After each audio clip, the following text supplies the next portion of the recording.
Three key sources of tension between the US and China. Leaders of the world's top two economies will have plenty to discuss when they meet on Wednesday for the first time in a year. US President Joe Biden and Chinese leader Xi Jinping are slated to get together in San Francisco on the sidelines of the Asia-Pacific Economic Cooperation (APEC) summit, where they're likely to tackle a range of thorny issues from trade to tech to investment. Both sides have signaled they're ready to improve ties. Following a flurry of diplomatic activity over the summer, while this has helped stabilize the overall relationship, experts tell CNN they aren't expecting major breakthroughs this week from the high-stakes talks.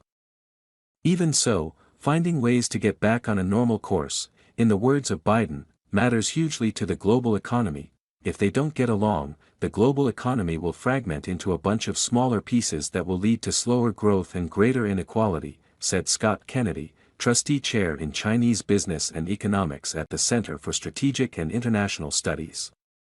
The downside risks are amazingly high, and this meeting offers the opportunity to make incremental progress based on the renewal of communication over the last year. Here are the key economic issues between both countries, and what's at stake: declining trade flows, as relations have deteriorated in recent months.